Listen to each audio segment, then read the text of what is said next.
100% వచ్చిన వాళ్ళందరూ కూడా జాబ్ వస్తే దీంట్లో ఎంతమందికి 20,000 పైన శాలరీ కావాలి అని అనుకున్న వాళ్ళు ఎంతమంది ఉన్నారు, లేదంటే 15,000 పైన కావాలి అని అనుకున్న వాళ్ళు ఎంతమంది ఉన్నారు? అంటే ఒకటి నిజంగా చెప్పండి తెలుసుకోవడానికి. సో మినిమం 20,000 ఉండాలి. దానికని లోపల ఉన్న జాబ్ అయితే ఎవరైనా సిద్ధంగా ఉన్నారా? 20 లోపల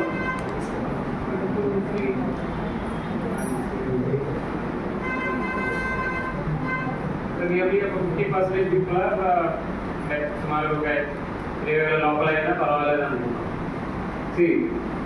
మనకేంటంటే ఎందుకు మనం ఈరోజు ఈ ప్రోగ్రామ్ ఈ కార్యక్రమం చేస్తామనుకున్నది అయితే బషీర్ గారు చెప్పినట్టు చాలా చోట్ల వెళ్ళినప్పుడు అందరికీ జనాది ఫ్యామిలీస్ దగ్గర ఇప్పుడు కూడా రెగ్యులర్గా ఇన్కమ్ లేని చాలా ఫ్యామిలీస్ మన జిల్లాలో ఉన్న పరిస్థితిలో మనం ఈ రోజు కూడా ఉంటున్నాం. అదే కాకుండా నాకు ప్రైవేట్ కంపెనీలు చాలా వరకు వాళ్ళు జాబ్ మేళాస్ పెట్టినప్పుడు 15,000 కానీ 20,000 లోపల ఉన్న ఈ మధ్యలో ఉన్న జాబ్స్ చాలా వరకు ఫిల్ చేయలేకపోతున్నాం. ఎందుకంటే జనాలు ఇష్టపడట్లేదు. జనాలు అంటే చాలా వరకు అంటే ఇంత తక్కువ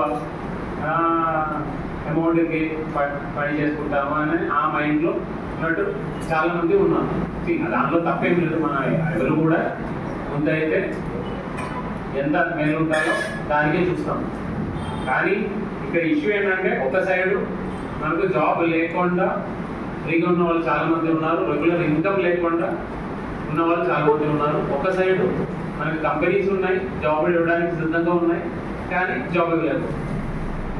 ఈ రెండు మనం ఏ విధంగా సాల్వ్ చేసుకుంటాము ఆ ఒక ఐడియాతోనే పర్టికులర్గా ఎనాది ఫ్యామిలీస్, ఎందుకంటే అక్కడ రెగ్యులర్ ఇన్కమ్ వచ్చినది అయితే మీకు మేబీ కూలి పని కానీ అలాంటివి వెళ్తే దీనికని కొద్దిగా ఎక్కువ ఇన్కమ్ రావడానికి అవకాశాలు ఉన్నాయి. డిగ్రీ చేసుకొని ఎంతమంది వెళ్తారో నాకు తెలియదు. ఇప్పుడు ఆల్రెడీ పనికి వెళ్ళిన వాళ్ళు ఎవరైనా ఉన్నారు దీనిలో? దేనికి వెళ్తున్నారు? కూర్చోండి. వేర్హౌస్ మేనేజర్ ఎంత వస్తుంది? 1.5. మీరమ్మా కూలి పనికి వెళ్తున్నారు ఎంత వస్తుంది నెలకి? 500 రోజుకి.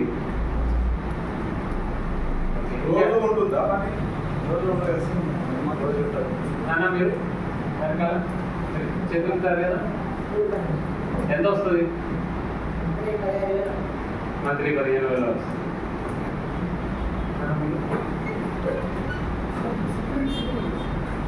ఎంత ఉంటుంది మంత్లీ? సరే 24,000.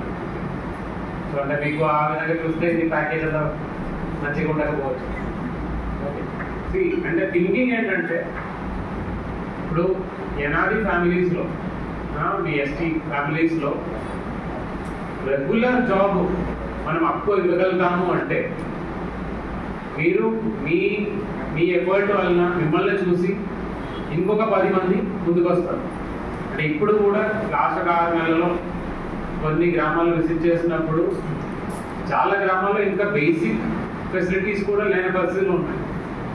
సో దానికి ఒక మార్పు రావాలంటే కంటిన్యూస్ ఇన్కమ్ ఉంటుంది. కంటిన్యూస్ ఇన్కమ్ అంటే ప్రతిరోజు ఇంటికి రోజు కూలి పనికి వెళ్తే మనకు రోజు ఏ రోజు పనికి వెళ్తారో ఆ రోజు మాత్రమే మనకి ఇన్కమ్ వస్తుంది. అలా కాకుండా కంటిన్యూస్గా మంత్లీ మీకు నెక్స్ట్ మంత్ పని వస్తుందా లేదా అని భయం లేకుండా చేసుకోవడానికి రెగ్యులర్ ఫార్మల్ ఎంప్లాయ్మెంట్ మనకు దొరకాలి. అలా అయితేనే మనకు ఈ ఎస్టీ ఫ్యామిలీస్ని పైకి తీసుకురావడానికి అవకాశాలు ఉన్నాయి. లేకపోతే మన ఈ కూలి పని కానీ ఇలాంటివి చేసినా కూడా మేబీ మీకు ఒక నెల కొద్దిగా ఎక్కువ డబ్బులు రావచ్చు, ఒక నెల కొద్దిగా తక్కువ రావచ్చు. అని మన డబ్బులు మాత్రం బేస్ చేసుకొని ఈ డిసిషన్ తీసుకున్నట్లయితే మనకు ఒక సస్టైనబుల్గా ఒక ఎస్టీ ఎంటైర్ కమ్యూనిటీ పైకి తీసుకురావడానికి అవకాశం అయితే ఉంటుంది. సో నా రిక్వెస్ట్ ఏంటంటే ఇక్కడ వచ్చిన వాళ్ళందరూ కూడా ఈ జాబ్స్ది ఒక అడ్వాంటేజ్ ఏంటంటే ప్రైవేట్ సెక్టర్లో అయినా కూడా ఇవన్నీ కూడా ఫార్మల్ జాబ్స్.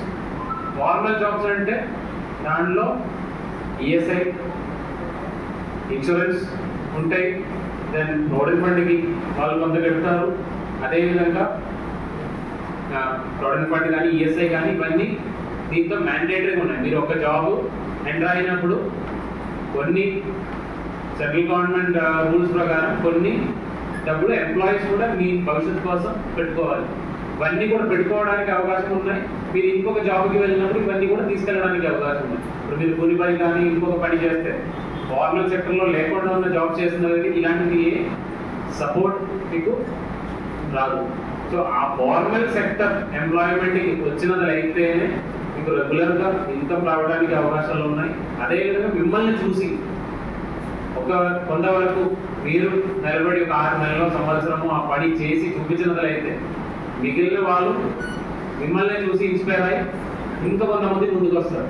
ఎందుకంటే మనం ఈరోజు స్పెసిఫిక్గా ఒక ట్రైబల్ కోసం మాత్రం జాబ్ మేళ పెట్టినప్పుడు కూడా మనం 50 మందిని మాత్రమే తీసుకురాగలిగాం జిల్లాలో. కానీ జిల్లాలో ఎంత పాపులేషన్ ఉంది మీకు తెలుసా? ఎస్టీ పాపులేషన్ సుమారుగా జిల్లాలో షెడ్యూల్ ట్రైబ్ పాపులేషన్ సుమారుగా 2.5 లక్షల మంది. 2.5 లక్షల మందిలో కనీసం ఒక 40,000 మంది అయినా జాబ్కి వెళ్ళిన ఏజ్లో ఉంటారు మినిమం. అంటే జాబ్కి వెళ్ళిన ఏజ్ అంటే అట్లీస్ట్ 20 నుంచి ఒక 35 వరకు అనుకోండి. ఆ ఒక 15 సంవత్సరం పీరియడ్లో కనీసం ఒక 40,000 మంది ఉంటారు. కానీ ఇప్పుడు మనం ఈరోజు ఒక జాబ్ మేళ పెడితే మనకు తీసుకురాగలిగినది ఓన్లీ 40-50 మంది, 40,000 మంది. సో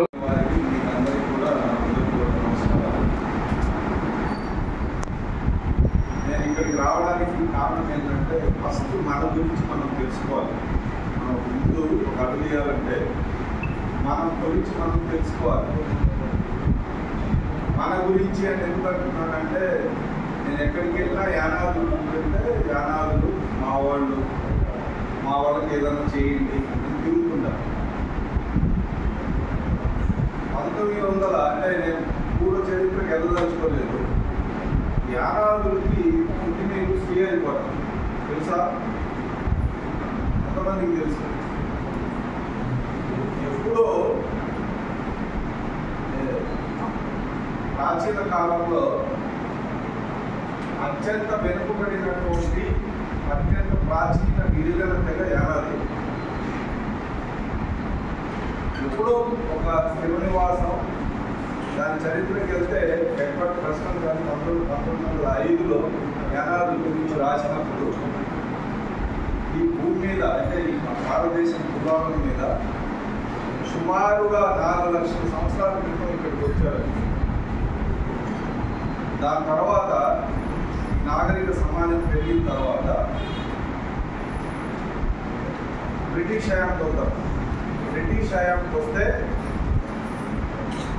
బ్రిటిష్ వాళ్ళు మన దేశంలో దోచుకున్నటువంటి సంపద అంతా బకింగ్హామ్ కెనాల్ ద్వారా చెన్నై పోర్టుకి చేర్చేటప్పుడు ఈ శ్రీహరికోట ద్వారా బండరేవు దగ్గర నుంచి వెళ్తుంది బకింగ్హామ్ కెనాల్. ఆ క్రమంలో యానాదులు కూలీలుగా వాడారంట. ఆ క్రమంలో ఎవరైనా వీళ్ళు అంటే స్వేచ్ఛగా ఏదైతే సహజ వనరుల మీద ఆధారపడి బతుకున్నటువంటి ఈ గిరిజన తెగ ఒక్కసారిగా కూలీలుగా మారేటప్పటికీ వాళ్ళు మేము చేయలేమని చెప్పేసి వెళ్ళిపోతుంటే వాళ్ళ మీద ఒక చట్టం తీసుకొచ్చారు. దాన్నే క్రిమినల్ ట్రైబల్ యాక్ట్ అంటారు. ఏమంటారు? Criminal rights act. పుట్టుకతో ఈ గిరిజన తెగ దొంగలు ఏం చేశారు? తల్లి గర్భంలో ఉన్నప్పటి నుంచి దొంగలు.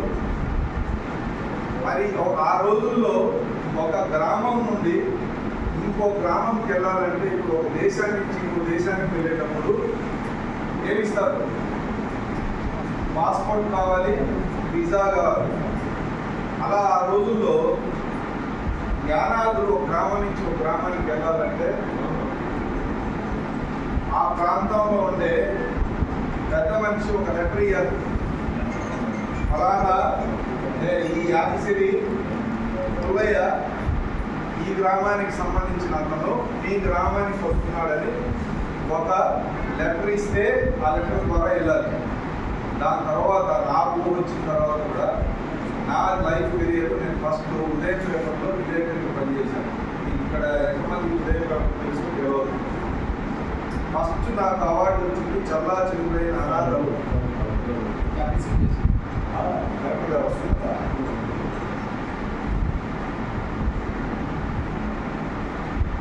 నేను చూసుకున్నాను ఆయన